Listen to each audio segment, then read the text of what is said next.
Good afternoon! Happy golden anniversary to everybody. This is your sisters, Cely, Agustin, Pedro, Daquioag. I'm happy to be part of this anniversary of this great celebration all over the Philippines. I was baptized in 1970, but actually, we met the first missionaries who came to our home in 1969. And they were Elder Warner and Elder Matt Cely. Diyan palipatan, DJ nga daw. I was at home. I was 13 years old then. Impay dahan niya kiyat ko na dagat, is Josie there? Nakatay das, nakigtuta. What? Is Josie there? So, ubi nga, I ran to the back part of the home, Jericho, naglablaban nila ko, and only to find out that the missionaries were there again and said, is Josie there? They were like monsters to me then. So, kung nakikinalan ko, Mama, ad Amerikano, talyong ninalan ko kaya, are you Josie? Hanga makapascritic ninalan ko. So, kinasarita na ida until they set an appointment. Very surprising, my brothers and sisters.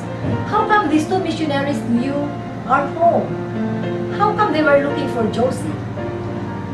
There was a man they met. Dito kat padi iti aglipayano.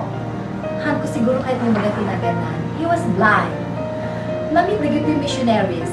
But because they cannot teach this man referred my mother to the missionaries. That's why, in this picture, may pakita tayo, deto'y na mission, deto'y na tao, isuti nang i-introduce kada kami. Missionary work is started with this blind man. And I'm so thankful for him. And forever will I be thankful for him. Because without him, most probably, we could not have known the gospel. What happened during those years? Ninalang ko muna nga nag-member, I was very hesitant to listen to the missionaries. But then, in December 28 of 1969, while reading the Book of Mormon, I decided to pray. Whether the church is true or not, whether Joseph Smith is true or not, whether the Book of Mormon is true or not. I received the confirmation right at that time. So the following day, kung nakininanan ko, send the missionaries. They have to teach me. She was surprised. I know the church is true because of that experience the night before. The first time I went to church was in January 4 of 1970. And I was baptized in February 8 of 1970. It was fun.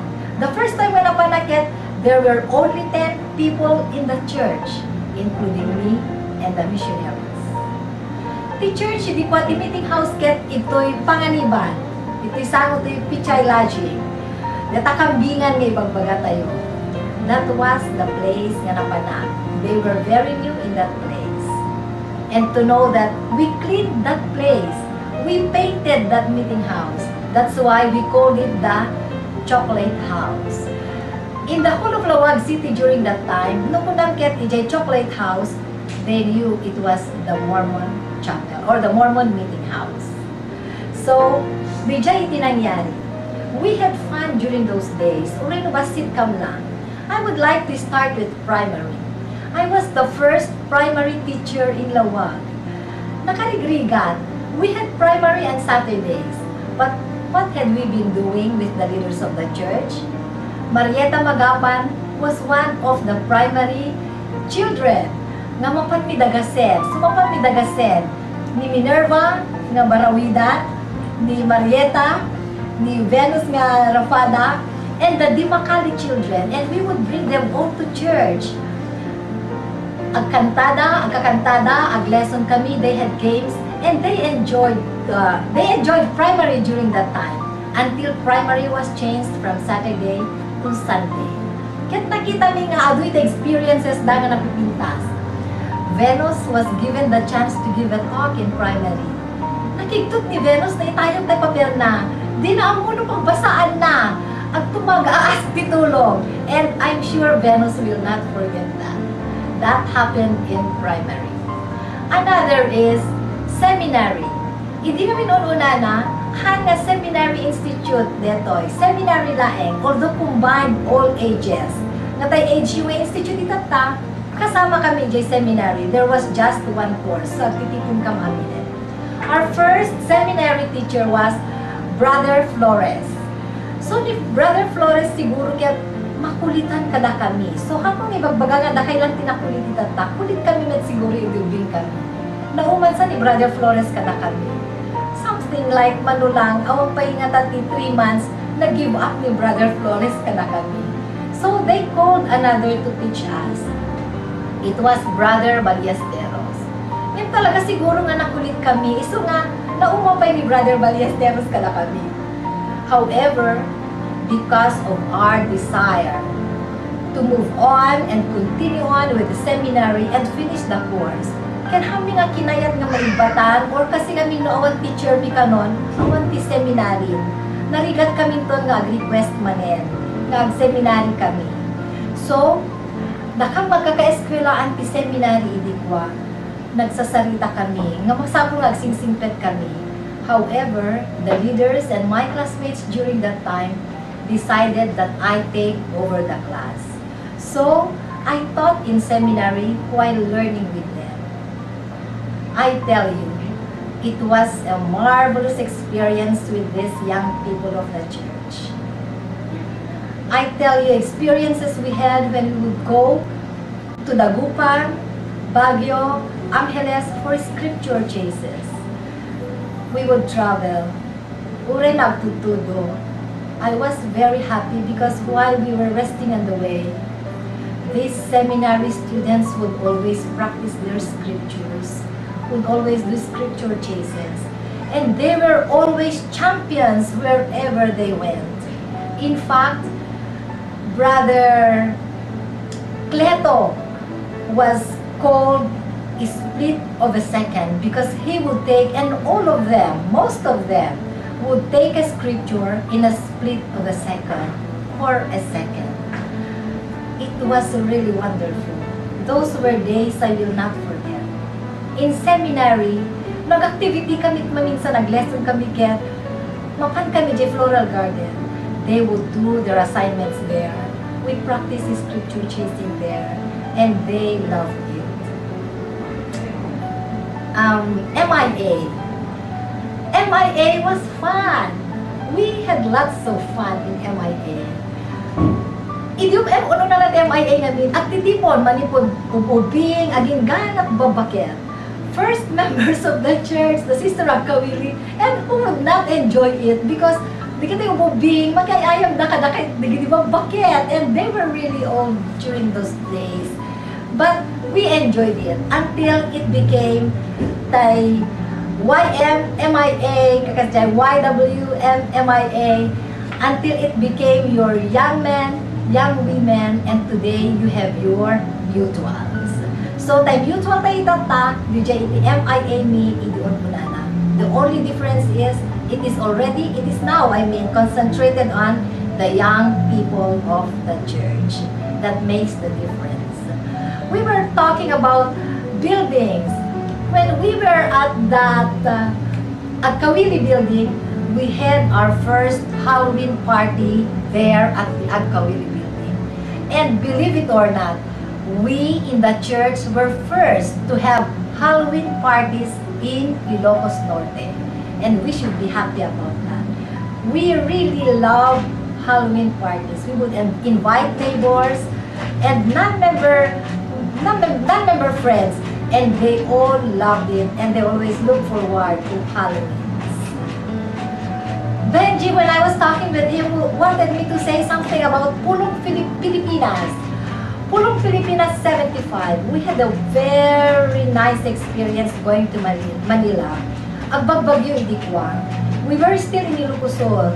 Nangato ti danom, sumalik ijay luganen. We stopped and we thought we couldn't go anymore to Manila. But we prayed while we were there. Nagsubside jay danom. And in just some few minutes or an hour, nagsubside jay danom. And then, indurdurunda tay lugan mi. Ata, narigat nga magna. When we were in Manila, our relatives were surprised because the news was all over the Philippines that the prophet was coming. Nakikita, how can you do that when there's typhoon? Surprisingly, my brothers and sisters, nagsabding ti typhoon, nagsabding ti nakapigpig sa nga tudo when we were going to Araneta, when we were there, when the prophet was talking to us, nakapigpig sa titudo. But just after that, awan ititudo. So we all went home as if no rains happened. We struggled going to Manila, but we always relied on the Spirit to help us. And we always had to believe that we can be in Manila. I have seen how the church moved. Nung kasano nga dimakkel from that number the first time I went until today. No, yes, istoryak no kwaket, I used to go to Batak to have seminary. I also went to Vigan in Bantay to teach seminary just because of my desire that our brothers and sisters in new areas would have one like what we are enjoying in Laoag. Today, you have a very, very, very great number of strong young people in the church and young single adults who are enrolled in the seminary and institute. I would like to concentrate on this because I know that my testimony grows so much because of this program of the church. My knowledge on the gospel grew so much because of this program of the church. For this 50th year anniversary, I would like to give a challenge to our young people in the church to go to seminary and institute. This is the right place for you to educate yourselves. Of course, aside from home and in other programs of the church. May we continue to do missionary work because this is the lifeblood of the church. Remembering Cyrilo, who introduced the gospel to us or who referred us to the missionaries, is a great example of a missionary. Yes, he was not a member there because he couldn't right at that time. But he knew he had people prepared by the Lord to receive the gospel. We can never tell. Let's keep on referring. May we include reactivating or letting our brothers and sisters come back to start with this 50th year anniversary. I love you all, brothers and sisters. May we enjoy the next years of our lives in the church and look forward to another 50 years. I may not be here then. Of course, I will not be here then. I will not say I will not be here then because of my age. But the young people of the church, those who are in primary, will reach this day. Yes, or may the experiences you gain in church today be rich ones, so that when that time comes, next 50th year anniversary or in the 100th year anniversary of missionary work in the Philippines, you will also have wonderful experiences to share to the young people during that time. Thank you once again. Happy 50th year to all of us.